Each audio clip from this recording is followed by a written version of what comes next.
Welcome back. So 10 minutes after we finished our last video, yesterday, the radiator in the Mustang broke, and it wasn't anywhere where I could fix it. It wasn't near one of the inlet tubes or anything like that. It was right in the middle. One of the cores in the middle of it just sprung a leak, started dumping antifreeze everywhere. So we're back already with a radiator replacement. I was looking for something online that could be here next day or today. It was kind of striking out. Well, at least budget stuff. There's some really expensive stuff. But there was a guy a couple of towns away who had this for sale really cheap. It's a pull-off his 91 GT. He claims it didn't leak. He claims it works fine. It's just a little bit rough looking, but it's not really bad. So we're going to go ahead and put this on and hope for the best. I'm hoping this is going to fit. They appear to be roughly the same size, but I am seeing some minor differences in the top. Our old one actually appears to be thicker. This one is from an automatic. You can see the transmission cooler adapters over there. And this one is from a manual. But hopefully this is going to work.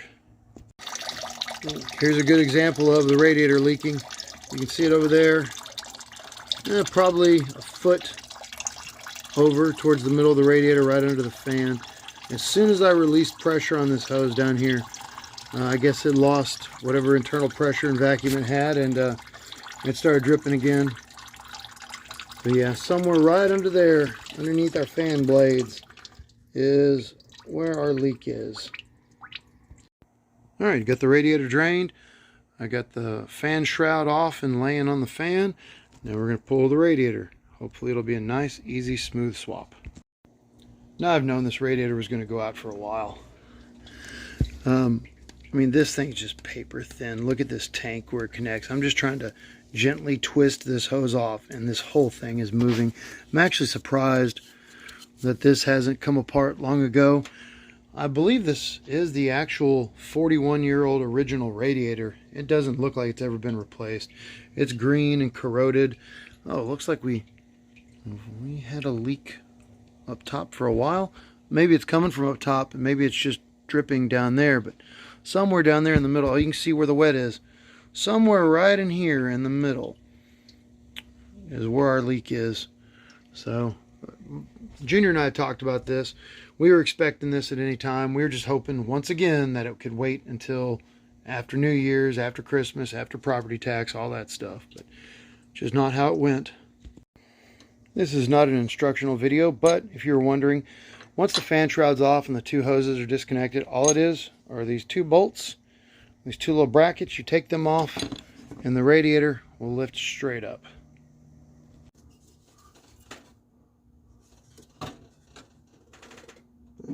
There's the old radiator out. It is that easy. Can't actually tell where the radiator was leaking, but this is a clue. Over here in this bottom passenger side corner. Even though the radiator is tilted the other direction and nothing should be wet under here, it is wet under here. Really hard to tell. We may have had more than one leak. Ugh, pretty rough in there. Some people might ask, why am I making another video so soon? Why am I making a video about something so mundane as swapping out a radiator? Junior and I don't make any money off of this or anything. We do it because we enjoy it. I'm doing this without Junior today because he's in school and I wanted the car running to go pick him up. He thinks the car's going to be down for a while, and because I thought the car was going to be down for a while. Luckily we got this radiator today. But I make this just to show the realities of what this is like. This is the real world. This is real life. This is what it's like when you're driving a 41-year-old hot rod. If you want to try to daily drive these things, crap. This does not want to fit on here. Apparently this had different radiator mounts at some point. So another reason to make these videos. A little bit of education, so you don't make the same mistakes I'm making. So on the passenger side with this radiator, it is exactly the same as our old radiator. Everything fits perfectly fine and snug. On this side, this tank, because of the automatic transmission cooler, is larger. Yeah, it does not fit. So the only thing that I can think to do is, I think I'm going to pull this rubber insert out of here and see if I can get this to go over this and clamp snugly. So with that rubber boot, the rubber vibration dampener removed, I still had to stretch these two brackets here to hold and reach. And it's pretty snug. It holds. It's not going anywhere, but I wouldn't recommend doing this. In fact, I'm going to tell you not to do this. If you run into this situation, get the proper radiator mounts. Don't do what I do, but this is what I've got to do for the day. What's really odd is I had an automatic a radiator in my Fox body. I mean, I never had an automatic Fox body, but I had an automatic radiator for the same situation. I was in a pinch and needed one and put one in. I don't remember doing this, but that may have been when I had one of those fancy aftermarket radiator supports that mounts up here. So maybe I didn't have to deal with this. I don't remember. But anyway, it's on and it's pretty secure. It's going to clear the fan by a mile, so no danger there, and really strong. And now I'm going to have to pull that radiator again because I just realized that the clips that hold the fan shroud in place are still on the old radiator, and they are not wanting to come off. They are essentially rust welded onto this radiator, so I'm going to have to wrestle those back off, pull that radiator, and put these on that one. Well, here are the little shroud clips on the bottom of the newer radiator, not a radio, a radiator. In case you're wondering, these little things are spring loaded like crazy. When I pried them off, they shot across the garage. One of them shot into the yard, had to track them down. And then I spent 15 to 20 minutes trying to wrestle them back onto this radiator. So this was not fun.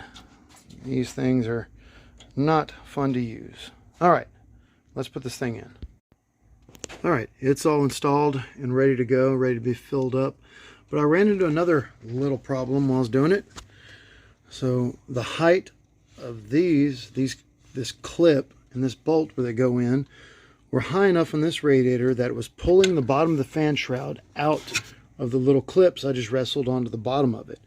So I had to bend this little frame on the bottom up about 1/8 of an inch and bend this down about 1/8 of an inch. It was only about 1/4 inch, but once this shroud has popped out, it is no longer secured on the bottom. And this shroud's going to blow in the wind. It's going to hit your fan. It's going to cause chaos. So you don't want that. So it's on here really securely now. So now it's ready to fill up and hope for the best. Cooling system's all topped off and filled up. And I completely forgot to do a spin check just to make sure. While it looks good, we got to make sure we have actual clearance. Equal clearance top, bottom, right, and left for our fan, so we don't have any issues with it hitting. And we're looking good. Time to start it up and see how it goes. All right, let's try a complete cold start. See how the fuel system does after 24 hours. Still so weird not hearing a fuel pump kick on when you key up the car. Pump it a couple times. Oh man, right up. All right. All right, we got to let it idle for a while and let it warm up and let it cycle fluids and make sure we don't have any leaks or anything. Oh, I love that sound. So far, so good. The fan's clearing everywhere. Haven't seen any leaks yet. Not sure if the thermostat's cycled or not. It's pretty cool out here. It's going to take a while. I don't think it has. Only thing I'm kind of unhappy with is, I don't know if you can hear that. You can hear that comp cam's two-piece eccentric. Every time the idle comes across, you can hear that little click, click, click, click, click, click, click, just a little light rattle of that eccentric. Anyway, as long as it holds up, I'm fine with it. We're here for the cooling system today, and so far the cooling system is being a rock star. This thing has been idling quite a while. So long, in fact, I'm almost out of gas. Low fuel lights on. So I'm gonna go test drive this thing and gas it up and see how it handles. It's unseasonably warm here today, even for Texas. It's probably 60 to 62 degrees today. So this isn't exactly a challenge for a cooling system to keep the car cool, but as long as it doesn't overheat and it's not spraying antifreeze everywhere, I'll be happy. All right, I drove to the gas station, I gassed it up, I left it running the whole time, partly because I'm kind of afraid to turn it off because I may have killed my battery last week, but it's running ice cold. It's been idling for 40-45 minutes or more now, so that's good.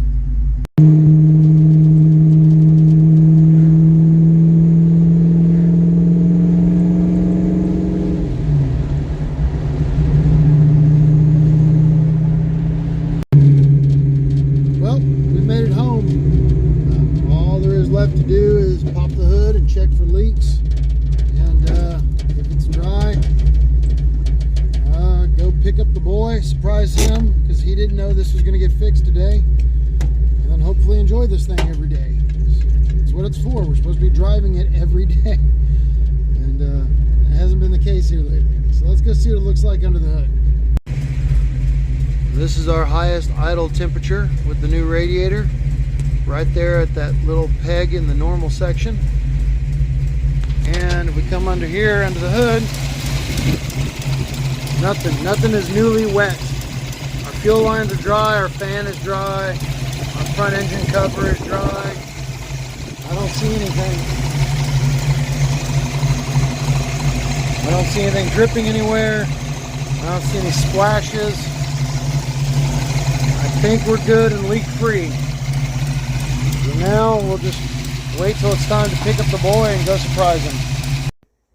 But before we do that, let's check this whole hot restart thing again. I just shut it down, gave it a couple of minutes to let the fuel drain. Let's see how she starts. Now I'm going to pump the gas. Oh, perfect. That's what I was talking about in the last video. When the battery's charged, which it apparently is now, she's just starting like a champ. I love it.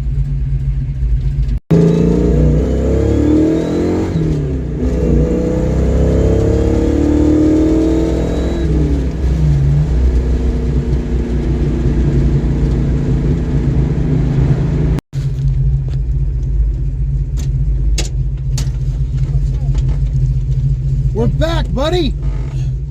Oh yeah, we're back. You happy to have it running again? Yeah.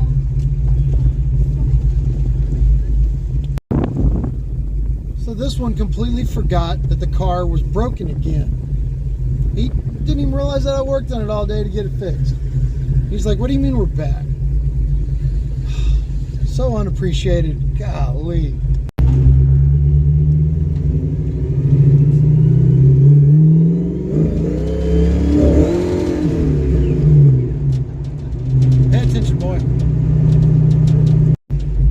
Celebrate getting the car back together again.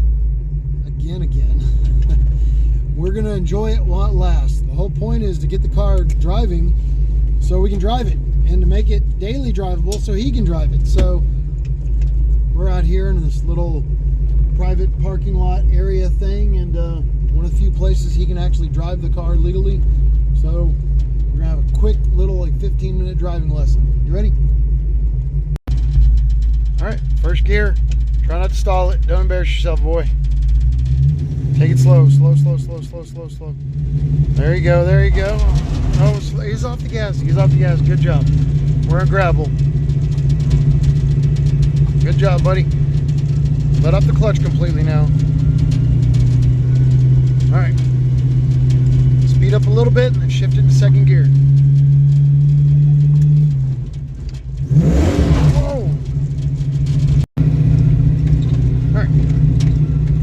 Good job, buddy. So I just go really slow and speed up?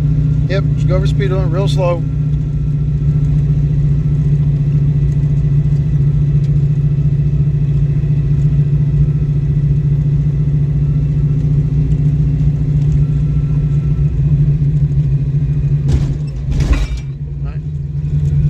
keep going. There's a car coming. All right, go ahead and come to a stop. Clutch in, brake, stop the car.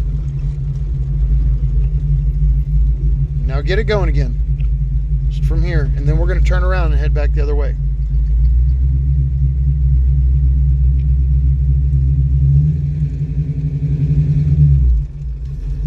There we go. All right, turn around. Turn around sharp. Turn around quick. There you go. All right, now head back where we were.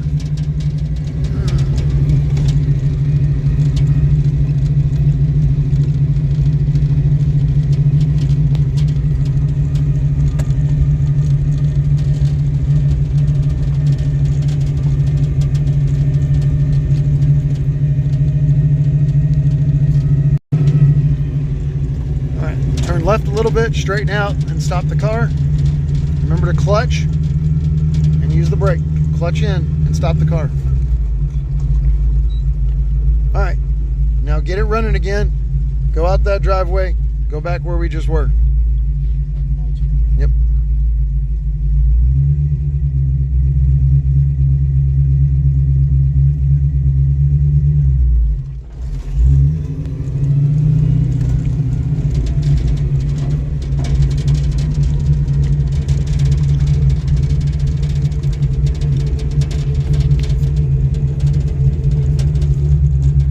Good job.